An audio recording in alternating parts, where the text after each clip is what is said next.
My name is Emmanuel Ponce. I'm the creator of Project Addendum. Project Addendum is an advocation for Peter Joseph's Zeitgeist movement.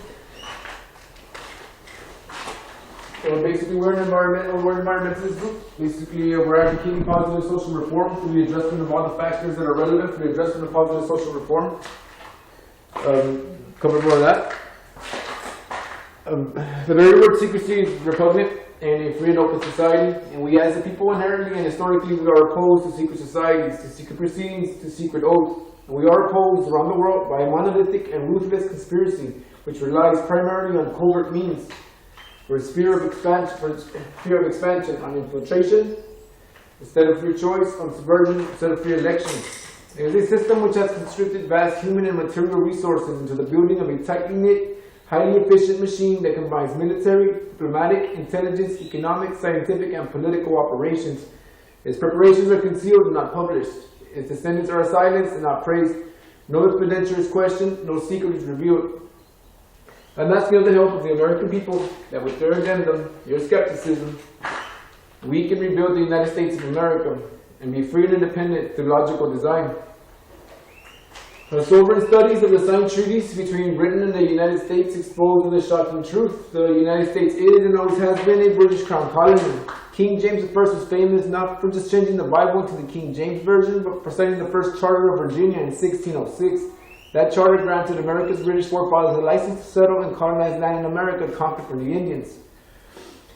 In the War of 1812, the British burnt and torched to the ground churches, the White House, and all U.S. government buildings, and destroyed ratification records of the U.S. Constitution.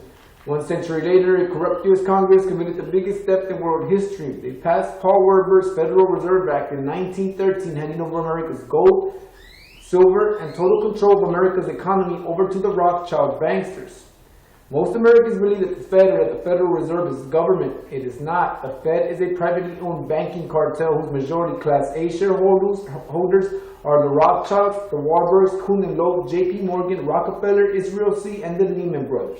This private banking cartel is the Fed. It is never audited, never pays taxes. They print and design America's money, which displays the symbols of the pyramid, the Masonic Aussie and I, and the words "In God We Trust." Who exactly is the God they trust, but accurate calculation. They also collect taxpayers' money through the IRS, and they loan it back again with interest to pay for roads, bridges, and other public works. American presidents are hand-picked and financed by these special interest power groups, like George W. Bush. John Forbes Kerry, whose initials are JFK, is a member of Yale University's Skull and Bones Brotherhood. The Forbes part of Kerry's initials identifies his descendancy from Captain Bennett Forbes, who was a drug runner for the Rothschilds' opium drug trade with China in the 1800s. Most Americans believe that the Fed or the Federal Reserve, most Americans believe that the United States is a country and that the president is the most powerful man on earth. The United States is not a country, it is a corporation, and the president is the president of the corporation of the United States. He and his elected officials work for the corporation, not for the American people. Since the United States is a corporation, who owns the corporation of the United States? Like Canada and Australia, whose leaders are prime ministers of the Queen and whose land is called Crown Land, the United States is just another British Crown colony. The Zeitgeist movement is not a political movement. It doesn't recognize divisionary notions such as nations, governments, religions, creeds, or class, but rather we see the world and the human species as a singular family. Simultaneously, we acknowledge that we depend entirely on our environment, not only in regard to the necessities of life, such as food, air, and water, but also for influence and guidance in regard to life's processes. We understand that aligning ourselves with these natural processes is the most progressive disposition we can have. The Zeitgeist movement was created in hope that it would inspire people to start looking at the world from a more critical perspective and to relate the understanding that very often things are not what the population at large think they are. The true understanding of events, both historical and modern, are crucial to the development, awareness, and spirituality of the human condition. The Zeitgeist is an expose on the social fallacies that currently plague this fundamental progress by way of critically analyzing common religious, political, and economic understandings which most assume to be true. In addition to the three Zeitgeist films, the Zeitgeist movie, the Zeitgeist Addendum, and the Zeitgeist Moving Forward, there is a new series called Culture in Decline. These are 30-minute intervals that are on the internet, and they're free for you to download or YouTube. We ask that you buy a Zeitgeist shirt or a video. We have to make money somehow. The first episode is called What Democracy? and it covers our skepticism over our democratic system. To say, in sense, we have two political parties of the same breed advocating corporate agenda before the addressment of any factor relevant for the addressment of positive social reform.